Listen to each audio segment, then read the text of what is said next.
السلام علیکم ورحمۃ اللہ وبرکاتہ۔ گریٹ پرسنالٹیز عظیم شخصیات سیریز میں آپ کا استقبال ہے۔ ایپیسوڈ نمبر 6 میں ہم نے ڈسکس کیا تھا حضرت مولانا محمد نذیر میاں صاحب رحمہ اللہ کے جنم، ان کے بچپن، ان کی بنیادی تعلیم اور قریبی رشتہ داروں کے بارے میں۔ ہم نے یہ سمجھا تھا کہ حضرت مولانا نے تعلیم اور پڑھائی اپنے گھر ہی میں شروع کر دی تھی، اس لیے کہ والد محترم مولانا عبد القادر صاحب اور دادا جان حضرت مولانا محمد اکبر صاحب رحمہم اللہ، یہ دونوں کے دونوں پڑھے لکھے تھے، عالم تھے، تو حضرت نے گھر ہی میں اپنی تعلیم شروع کر دی تھی۔ اب سمجھتے ہیں کہ گھر پر تعلیم کہاں تک حاصل کی، اس کے بعد حضرت کی پڑھائی کا کیا ہوا۔ تو گھر پر تعلیم حضرت نے حاصل کی۔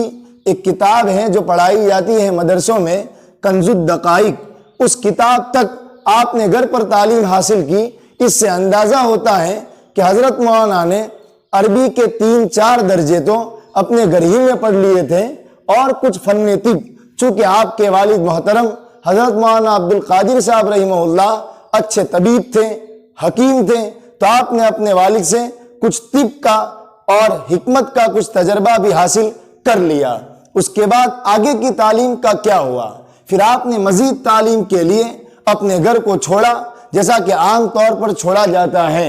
چنانچہ شوال سن ہجری 1316، حضرت کی پیدائش ہے سن ہجری 1300، اور آپ گھر سے نکل رہے ہیں 16، یعنی 16 سال کی عمر میں آپ نے علم کی طلب کے لیے گھر سے نکلے، اور کہاں کا رخ کیا؟ اس وقت چونکہ بڑے بڑے علماء یہ جا کر کے پڑھتے تھے دہلی میں، خود حضرت مولانا محمد قاسم نانوتوی رحمۃ اللہ علیہ بھی دہلی میں پڑھے، تو آپ دہلی تشریف لے گئے۔ وہاں ایک مدرسہ ہے، مدرسہ حسین بخش، وہاں جا کر کے آپ نے داخلہ لیا۔ وہاں کون سے سال میں آپ نے داخلہ لیا؟ ہدایہ کے سال میں، یعنی آج کل کی زبان میں اگر کہیں تو عربی پنجم میں، عربیت کے یا عالمیت کے 5ویں سال میں آپ نے داخلہ لیا۔ اس کے بعد وہاں آپ کے جو خاص استاذ تھے، جو خاص مدرس تھے، ان کا نام ہے شیخ الحدیث مولانا محمد عبد العلی رحمہ اللہ۔ یہ بڑے ممتاز عالم دین تھے، بڑے باصلاحیت تھے، اور آپ کے بڑے اساتذہ میں ان کا شمار ہوتا ہے۔ آپ اس سے اندازہ لگائیے کہ یہ کیوں بڑے نہ ہو، یہ پڑھے ہوئے ہیں حضرت الامام محمد قاسم نانوتوی رحمہ اللہ کے پاس، یہ ان کے شاگرد ہیں۔ اور ان کے پاس کون پڑھے ہیں؟ ان کے پاس، چونکہ یہ دہلی میں پڑھانے سے پہلے دارالعلوم دیوبند میں پڑھاتے تھے، وہاں ان کے پاس پڑھے ہیں حضرت مولانا اشرف علی تھانوی رحمہ اللہ، حضرت مولانا حسین احمد مدنی رحمہ اللہ۔ تو جن کے شاگرد اتنے بڑے بڑے ہوں، وہ استاذ کیوں بڑا نہیں ہوگا؟ تو حضرت مولانا محمد قاسم نانوتوی رحمہ اللہ حضرت مولانا نذیر میاں صاحب رحمہ اللہ کے مولانا عبدالعلی صاحب کے واسطے سے شاگرد ہوئے۔ حضرت مولانا محمد عبدالعلی صاحب رحمہ اللہ یہ آپ کے استاذ خاص تھے۔ جب حضرت مولانا نذیر میاں صاحب رحمہ اللہ دہلی مدرسہ حسین بخش میں پڑھنے گئے، تو یہاں کے پالنپور کے جو لوگ تھے ان میں کھلبلی مچ گئی، خاص طور سے جو جاہل پیر تھے، ان جاہل پیروں کو تو بے چینی ہو گئی کہ اگر یہ پڑھ لے گا تو کیا ہوگا ہمارے پالنپور کا، ہم قوم کو جو انبھکت بنائے ہوئے ہیں، یہ قوم تو گمراہی سے نکل جائے گی۔ اس لیے کہ علم یہ چمک کے مانند ہے، جہاں اندھیرا ہو وہاں علم کی چمک آ جائے تو روشنی ہو جاتی ہے۔ تو ان کو بڑی فکر ہوئی ان جاہل پیروں کو، چنانچہ انہوں نے نوابوں کے کان بھرنا شروع کیے۔ پالنپور کے جو نواب تھے ان کو سمجھایا کہ آپ کیا کر رہے ہیں، یہ بیٹا اگر نذیر میاں، مولوی عبد القادر کا بیٹا نذیر میاں دہلی پڑھنے کے لیے گیا ہے، اگر یہ پڑھ لے گا تو پھر ہمارا کچھ چلے گا نہیں۔ ایسی باتیں کر کے نواب کو تیار کیا، اور نواب تو نواب ہوتے ہیں، جیسا کہو ویسا کر دیتے ہیں۔ چنانچہ نواب نے کچھ لڑکوں کو تیار کیا اور ان لڑکوں کو دہلی بھیجا، صرف اس مقصد سے تاکہ وہ وہاں جائیں اور مولانا محمد نذیر میاں صاحب رحمہ اللہ کو پڑھنے نہ دے، محنت نہ کرنے دے۔ چنانچہ یہ گئے مدرسہ حسین بخش میں، اور مولانا عبدالعلی رحمہ اللہ یہ چونکہ صدر مدرس بھی تھے، شیخ الحدیث بھی تھے، تو ان سے ان طلباء نے جا کر کے داخلے کی مانگ کی۔ لیکن چونکہ مولانا عبدالعلی صاحب رحمہ اللہ کی نظر جم چکی تھی حضرت مولانا نذیر میاں صاحب رحمہ اللہ پر، تو ان پالنپور سے آئے ہوئے لڑکوں کا داخلہ کرنے کے لیے حضرت مولانا عبدالعلی صاحب نے اجازت لی مولانا محمد نذیر میاں صاحب رحمہ اللہ کی۔ اس سے پتہ چلتا ہے ان کی فراست کا بھی، اور اس سے پتہ چلتا ہے کہ یہ اپنے شاگرد مولانا محمد نذیر میاں صاحب رحمہ اللہ سے کتنی محبت کرتے تھے، اور اس سے پتہ چلتا ہے کہ مولانا نذیر میاں صاحب رحمہ اللہ بھی کتنی محنت کرتے تھے کہ وہ اپنے استاذ کی نظروں میں آ جاتے تھے۔ پوری گفتگو کا خلاصہ ہم یہاں نقل کرتے ہیں۔ مولانا علی صاحب رحمہ اللہ نے مولانا نذیر میاں صاحب سے کیا پوچھا؟ ان لڑکوں کے داخلہ کرنے کے لیے، اور حضرت مولانا نذیر میاں صاحب رحمہ اللہ نے کیا جواب دیا؟ حضرت مولانا محمد عبدالعلی صاحب رحمہ اللہ نے پوچھا، چند لوگ پالنپور سے آئے ہیں اور یہاں داخلہ لینا چاہتے ہیں، ان کے متعلق تمہارا کیا خیال ہے؟ ان کو داخل کر دیا جائے یا منع کر دیا جائے؟ ایسا نہ ہو کہ بعد میں تمہاری آپس میں نہ بنے۔ اگر ایسا ہے تو ہم پہلے سے اس کا سد باب کر دیتے ہیں، یعنی ان کا داخلہ نہیں کرتے ہیں۔ حضرت مولانا نذیر میاں صاحب رحمہ اللہ نے جو لوگ آئے تھے ان کو دیکھنے کے بعد کہا، مجھے تو کوئی حرج نہیں، اچھا ہے کہ وہ علم حاصل کریں اور ان کو فائدہ پہنچے۔ حضرت مولانا عبدالعلی صاحب نے فرمایا، غور کر لو، ایسا نہ ہو کہ تم کو بعد میں کوئی تکلیف اور رنج پہنچے، ایسا کام ہم ہرگز نہیں کر سکتے۔ حضرت مولانا نے فرمایا، اگر آپ داخل فرمائیں تو مجھ کو کسی قسم کی ناراضگی نہیں ہوگی، معاملہ آپ کی مرضی پر ہے۔ استاذ نے کہا، ان کے اور تمہارے عقیدے میں بہت زیادہ اختلاف ہے، جس کی بنا پر تمہارا اور ان کا ایک جگہ جمع ہو کر رہنا بالکل غیر مناسب ہے۔ یہ کل تم سے اختلاف کریں گے، لہذا میں ان کا تمہارے ساتھ رہنا پسند نہیں کرتا۔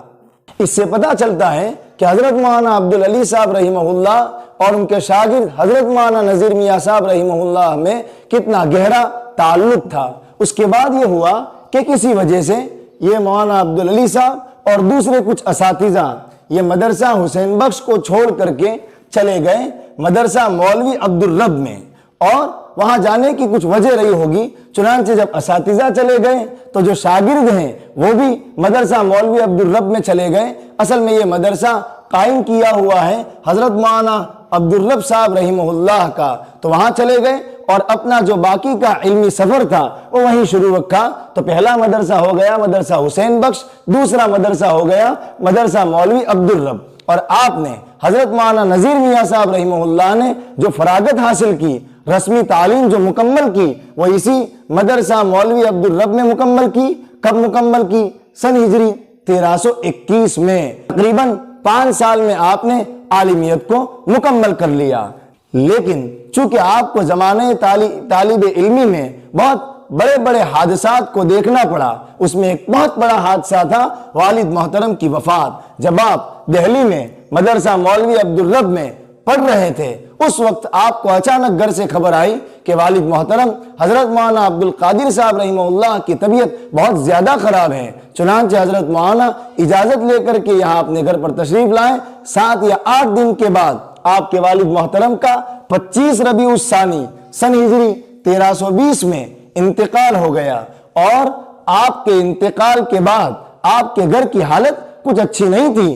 آپ کے گھر کے ممبر میں 7 لوگ تھے۔ اب ان 7 لوگوں کو سنبھالنے کی ذمہ داری یہ آ گئی حضرت مولانا محمد نذیر میاں صاحب رحمہ اللہ پر۔ جبکہ آپ تو ابھی پڑھ رہے ہیں، تو آپ نے سوچا کہ میں کیا کروں، پڑھنا آگے جاری رکھوں یا پڑھنا بند کر دوں؟ لیکن انہوں نے اللہ پر بھروسہ کیا، چونکہ وہ بڑے مجاہد تھے، وہ بڑے بااخلاق اور بڑے دلیر تھے۔ انہوں نے کہا، نہیں، میں تو آگے مزید علم حاصل کروں گا، اور اس کا تو اللہ کے بھروسے پر کچھ کام آگے ہوگا۔ چنانچہ آپ نے ان لوگوں کو اللہ کے بھروسے پر کر کر اپنے سے جو بن سکتا تھا وہ کوشش کی، اور آپ نے اپنا علمی سفر یہ جاری رکھا۔ چنانچہ آپ فراغت کے بعد مدرسہ خلیلیہ، یہ راجستھان میں ایک علاقہ ہے ٹونک، وہاں آپ مدرسہ خلیلیہ میں تشریف لے گئے، اور وہاں ایک بہت جید عالم دین تھے، ان سے آپ نے فراغت کے بعد آگے کی پڑھائی کی۔ چنانچہ حضرت مولانا برکات احمد رحمہ اللہ، یہ آپ کے اساتذہ میں ایک بہت بڑا نام ان کا بھی ہے، ان سے آپ نے 2 سال میں فلسفہ، طب اور حیت، اس لیے کہ یہ سرکاری حکیم تھے، تو ان سے آپ نے کچھ عقلی علوم حاصل کیے، اور آپ نے جو کمی تھی وہ بھی پوری کی۔ 2 سال آپ کا ٹونک ضلع میں قیام رہا، لیکن اس قیام کے دوران آپ کے گھر کے حالات، 7 لوگوں کی ذمہ داری، نوابوں کی طرف سے پریشان کیا جانا، یہ اوورآل حضرت معاویہ کے حالات تھے۔ اور آپ کو ایک بات اور سناؤں، حضرت معاویہ رحمہ اللہ جب ٹونک میں پڑھ رہے تھے، اس وقت ان کے بڑے بھائی حضرت مولانا حامد میاں رحمہ اللہ، محمد حامد میاں، ان کا ایک خط جاتا ہے، ایک لیٹر جاتا ہے جو ہلا دینے والا ہے۔ اس میں انہوں نے اپنے گھر کے کچھ حالات بیان کیے۔ یہ تھے تو بڑے، لیکن حضرت مولانا کے جتنے ایکٹیو نہیں تھے، اس لیے گھر کی ساری ذمہ داری حضرت مولانا محمد نذیر میاں صاحب رحمہ اللہ پر تھی۔ وہ خط کیا ہے؟ انہوں نے ایک خط لکھا جس میں لکھا، اس وقت ہم لوگ بہت پریشانی میں ہیں، گھر کے چھوٹے بڑے تمام بمشکل گزرے اوقات کر رہے ہیں، لہذا آپ وہاں سے ہمارے لیے کچھ رقم بھیج دو تاکہ ہماری دشواری میں کچھ تخفیف ہو اور پریشانی ہلکی ہو۔ اب یہ ایسا خط ہے جو کسی بھی طالب علم کے لیے بہت بڑی آزمائش ہے کہ گھر کے حالات کے بارے میں ایسا خط، لیکن حضرت کا توکل اور حضرت کا اللہ پر بھروسہ، اور ایسا نہیں کہ بھروسہ کرتے ہوئے اپنے گھر والوں کو بالکل چھوڑ دینا، ساتھ ساتھ میں خبر گیری۔ چنانچہ اس خط کے جواب میں حضرت مولانا نے لکھا، بھائی صاحب آپ کو معلوم ہے کہ میں یہاں دہلی میں کھانے کمانے نہیں آیا بلکہ حصول علم کے لیے آیا ہوں۔ فی الحال میری حالت بھی یہی ہے کہ کبھی کبھی فاقہ بھی کر لیتا ہوں۔ یہ بات لکھنے کی نہیں تھی مگر مجبوراً لکھ دی ہے۔ کسی کے سامنے اس بات کا تذکرہ مت کرنا اور میرا نام لے کر فلاں سیٹھ جو بوہرا قوم سے تعلق رکھتے تھے ان کے پاس جانا اور کہنا کہ آپ کچھ پیسے قرض دے دو، وہ میرا نام سن کر ضرور دیں گے اور ان پیسوں سے گھر کا سارا انتظام سنبھالنا۔ میں جب گھر آؤں گا اس وقت یہ سارا قرض انشاءاللہ ادا کروں گا، مگر یاد رکھنا قرض بالآخر قرض ہیں، لہذا حسب ضرورت ہی لینا اور گزرے اوقات کرنا، کیونکہ آخر اس کو بھی تو ادا کرنا ہے۔ اور اس بات کا پورا خیال رکھنا کہ گھر میں محترمہ والدہ صاحبہ، یہ ان کی سوتیلی ماں تھی، ورنہ حضرت مولانا کی حقیقی ماں کا انتقال تو بچپن میں ہو چکا، اور بہنوں کو کسی قسم کی تکلیف نہ ہو اور ان کو یہ محسوس نہ ہونے پائے کہ والد صاحب کے انتقال کے بعد ہم پریشانی میں پڑ گئے۔ تم تکلیف اٹھانا مگر گھر میں کسی کو تکلیف نہ ہونے دینا۔ میں انشاءاللہ بہت جلد تم سے ملنے والا ہوں، میری تعلیم یہاں ختم ہونے کو ہے۔ سے اندازہ لگتا ہے کہ حضرت مولانا نے رحمہ اللہ نے اللہ پر بھروسہ کیا، لیکن اپنے گھر والوں کو بالکل نہیں چھوڑ دیا، بلکہ ان سے جو بن سکا وہ انہوں نے کوشش کی، اور بالآخر 1321 میں آپ نے دہلی سے فراغت پائی، اور 2 سال اور یعنی 1323 میں آپ کا یہ علمی سفر پورا ہوا۔ تقریباً 7 سال کا یہ سفر رہا، بہت کٹھنائی والا سفر تھا، بہت مشکل سفر تھا۔ ایک طرف آپ کے والد کا انتقال، گھر کے حالات، خود آپ پر فاقے، ان چیزوں سے ایک سیکھنے والا بہت کچھ سیکھ سکتا ہے۔ اور یہی بات کہ سونا جب تک بٹی میں نہیں تپتا کندن نہیں بنتا، پتھر کو جب تک گھیسا نہیں جاتا ہیرا نہیں بنتا، شاید اسی لیے اللہ تعالیٰ نے حضرت مولانا کو ان حالات سے گزارا، اور ہمارے مومن سماج کی قوم کو بننے میں ان حضرت کا بہت بڑا رول ہے کہ یہ اتنی ساری تکلیفیں برداشت کر رہے ہیں۔ یہ ساری تکلیفیں برداشت کرنا یہ ہمارے لیے تھا، چنانچہ ہم پر ذمہ داری ہے ہمارے بچوں کو ان سے واقف کرائیں، ہمارے سماج کو ان سے واقف کرائیں، اور پابندی کے ساتھ ان کو ایصال ثواب کرتے رہیں۔ یہ تھا حضرت مولانا کا علمی سفر۔ اس کے بعد کیا ہوا، ہمارے ساتھ بنی رہیے،